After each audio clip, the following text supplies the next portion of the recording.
Le respect du droit international ne se divise pas. On ne peut pas s'indigner de ce qui se passe à Boutcha et ne pas s'indigner de ce qui se passe à Gaza. Le droit international n'est plus en phase avec le terrorisme islamiste qui agit sur l'ensemble du monde. Je parle la langue du droit international. Le Hamas a une action légitime du point de vue international. La question du droit international, c'est une boussole. Ces dernières années, la guerre en Ukraine et le génocide à Gaza ont marqué le retour du droit international sur le devant de la scène. Des mandats de la Cour pénale internationale ont été émis contre Vladimir Poutine et Netanyahou, et l'Afrique du Sud a lancé une procédure contre Israël devant la Cour internationale de justice au titre de la Convention contre le génocide. Mais malgré tout ça, ce droit il semble respecté par personne, les mandats d'arrêt et les ordonnances ne sont pas appliqués, même par la France, et les bombardements à Gaza ont repris quelques jours après l'entrée en vigueur du dernier cessez-le-feu. Et même bien avant ces dernières années, des États parfois même fondateurs de ce droit l'ont enfreint à plusieurs reprises, sans conséquences majeures pour leurs dirigeants et ces pays. On peut se demander si ces échecs, ils n'avaient pas été pensés dès la création du droit international et pourquoi il est indispensable de lutter aujourd'hui encore pour son application. En somme, peut-on encore croire au droit international ?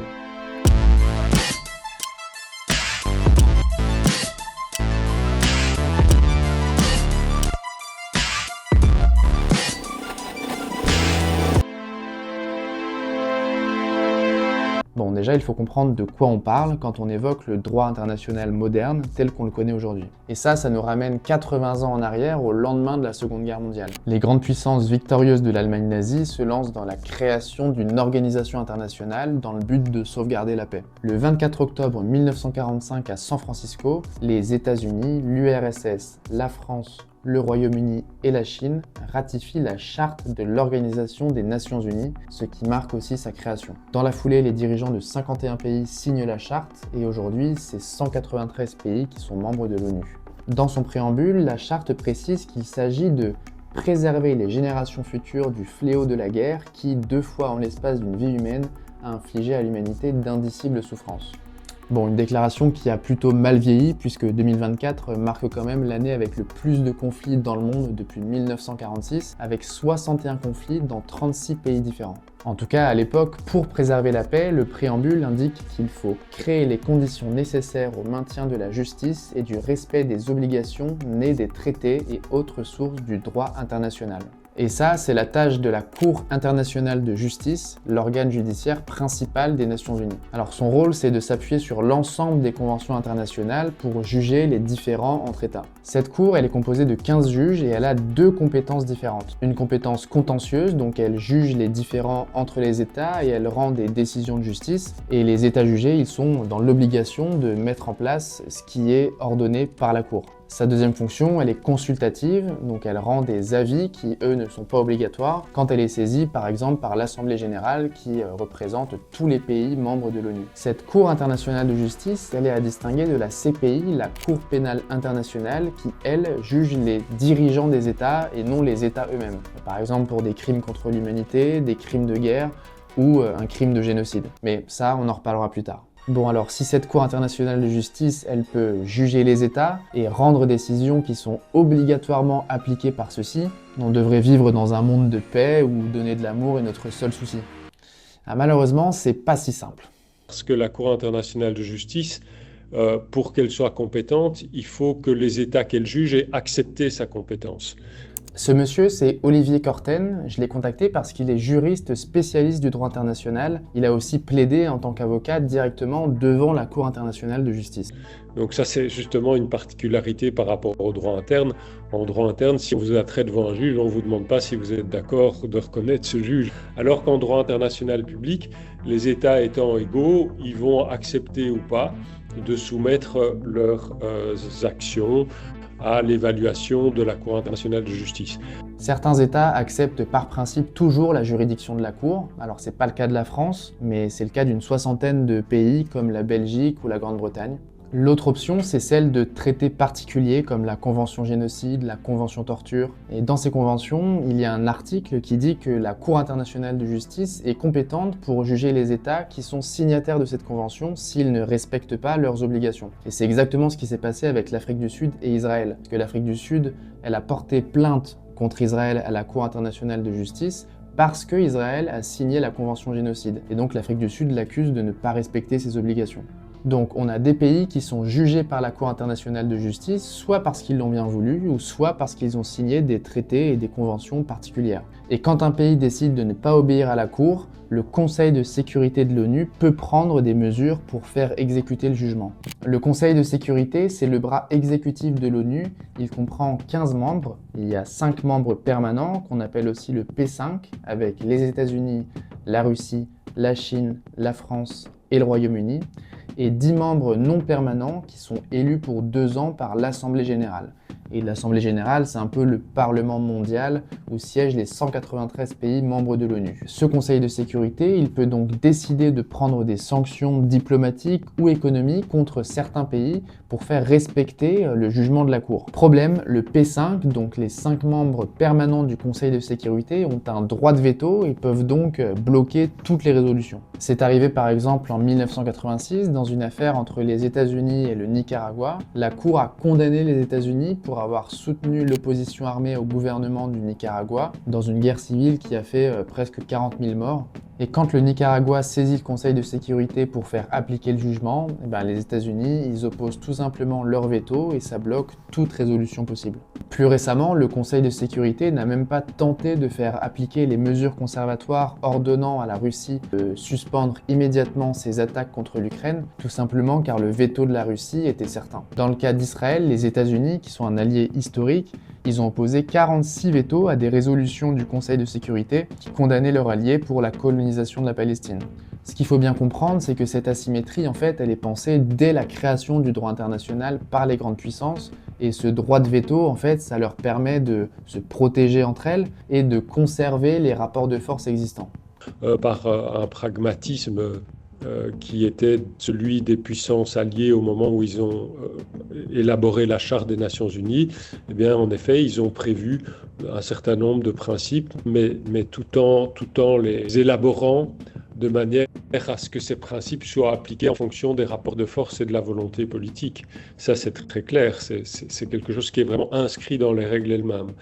Un autre exemple qui montre que cette injustice, elle est inscrite fondamentalement dans le droit international lui-même, c'est par exemple l'invocation de la légitime défense. En fait, dans le cadre du droit international, un pays peut recourir aux forces armées dans 2 cas, soit quand il y a une résolution du Conseil de sécurité qui lui autorise, c'était par exemple le cas pour la guerre de Corée en 1950 ou en Libye en 2011, ou alors en invoquant la légitime défense.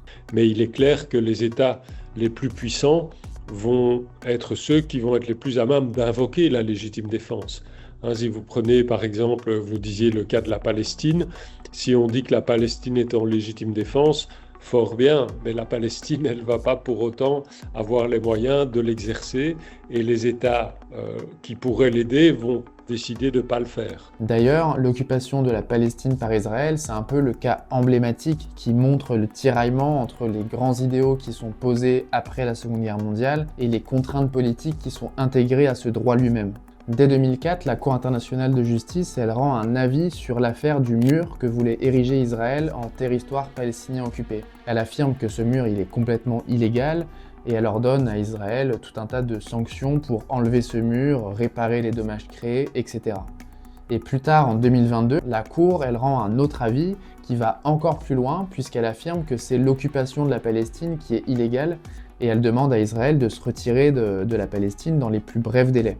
Tout ça, c'est la compétence consultative de la Cour. Elle a rendu donc des avis qui ne sont pas obligatoirement contraignants, mais en tout cas, elle a déjà été très bavarde sur le conflit. Et du côté des contentieux, c'est plus compliqué parce que Israël ne reconnaît pas la compétence de la Cour internationale de justice, mais l'Afrique du Sud, grâce au fait qu'Israël ait signé la Convention contre le génocide, a quand même pu porter plainte contre l'État hébreu au titre de cette convention pour l'accuser de ne pas respecter ses engagements alors même qu'elle l'a signé. L'affaire sera jugée par la Cour sur le fond, mais ça prend toujours plusieurs années. Alors comme on est dans un contexte urgent, la Cour elle a quand même rendu des ordonnances qui obligent en fait tous les États à faire en sorte de ralentir ou d'empêcher le crime d'être commis. Il faut rajouter à toute cette activité de la Cour internationale de justice les mandats émis par la CPI, la Cour pénale internationale, en novembre 2024, à l'encontre de Netanyahou et de Yoav Gallant, l'ancien ministre de la Défense israélien. Et donc tous les États membres doivent tenter d'arrêter Netanyahou, même si Israël ne reconnaît pas la CPI. C'est exactement la même situation que Vladimir Poutine, il y a un mandat d'arrêt contre lui, mais la Russie ne reconnaît pas la CPI. Pourtant, tous les États doivent faire en sorte de l'arrêter. La France, qui est un pays membre, a pourtant laissé survoler son espace aérien plusieurs fois par Netanyahou, alors même qu'elle avait reproché à la Mongolie d'avoir laissé Vladimir Poutine venir sur son territoire sans tenter de l'arrêter. On voit bien que le droit international, il devient comme une variable d'ajustement de la diplomatie française. On l'interprète à notre manière et en fonction de nos intérêts politiques. Mais là, on a tout, c'est quand même rare. Il y a des conflits où il n'y a pas grand-chose. Le Soudan, par exemple, le Yémen, il n'y a pas grand-chose. Ici, vous avez des résolutions de l'Assemblée générale, du Conseil de sécurité, des avis de la Cour. Donc, on a tous les éléments, sauf que ce n'est pas appliqué parce qu'au bout du compte, s'il n'y a pas de volonté politique pour faire appliquer les règles et les décisions de qui que ce soit, elles sont tout simplement pas appliquées. Le droit international, il semble donc complètement inefficace quand il s'agit de conflits qui impliquent des grandes puissances occidentales. Et c'est pour ça que la docteure en droit international public Insaf Rezaghi, elle parle même d'un droit international colonial. Aujourd'hui, le droit international tel qu'on le connaît, c'est un droit qui est colonial. C'est un droit dans la manière dont les normes ont été édictées, dont les mécanismes ont été mis en place, dans la manière dans laquelle les rapports de force aujourd'hui sont déployés à travers le monde, qui est profondément injuste pour les pays du Sud, qui eux aussi ont envie de pouvoir bénéficier d'un certain nombre de normes du droit international. Il faut se dire que c'est jamais le dominant, c'est jamais le colon qui de lui-même va dire « Ah mais je vais appliquer ces règles-là contre moi-même ». Il y a un narratif occidental qui va dire « Oui, les droits de l'homme, le droit des peuples à disposer d'eux-mêmes, c'est important, on va le mettre sur du papier ». Mais quand il s'agit de le rendre effectif à travers l'application de sanctions, eh bien les dominants se protègent entre eux. Et donc il y a ce cercle-là de dominants qui va se protéger, donc les États-Unis, la France, le Royaume-Uni, etc. Les États-Unis sont bien sûr l'exemple typique de la grande puissance fondatrice du droit international qui fait en fait tout depuis le début pour toujours s'y soustraire. On en parle beaucoup en ce moment et on présente Trump comme l'ennemi absolu du droit international, mais en fait c'était loin d'être mieux avant. On en a déjà parlé, en 1986, les États-Unis ils refusent la compétence de la Cour internationale de justice dans l'affaire contre le Nicaragua. Et plus tard, après les attentats du 11 septembre 2001, les violations du droit international par les États-Unis, elles se sont multipliées avec le lancement de la guerre en Afghanistan en 2001, la guerre d'Irak en 2003, et puis la création de Guantanamo. Avec leur guerre contre le terrorisme au sens large, les États-Unis ils adoptent un peu une nouvelle doctrine qui est résumée par le juriste Robert Charvin. En dépit de l'article 2 de la Charte des Nations Unies retirant aux États leurs compétences de guerre, les États-Unis considèrent qu'il y aurait une légitimité démocratique à intervenir contre certains États, y compris militairement, au nom de la démocratie et des droits de l'homme. Ils ne sont pas partis au statut de la Cour pénale internationale, donc ça veut dire qu'ils vont s'opposer à tout jugement les concernant de près ou de loin.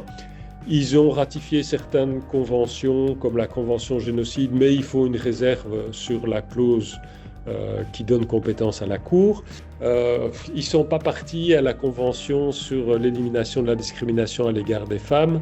Bon, c'est un État assez isolationniste de manière générale. C'est pas le seul, hein. Si vous prenez la Russie ou la Chine, on va pas dire non plus que c'est les champions. Et c'est pour ça qu'il y a très peu d'affaires qui les concernent devant la Cour internationale de justice ou la Cour pénale internationale. Le discours selon lequel les États-Unis seraient un pays occidental et donc tellement soucieux du droit international, bon, évidemment que c'est pas très sérieux en réalité.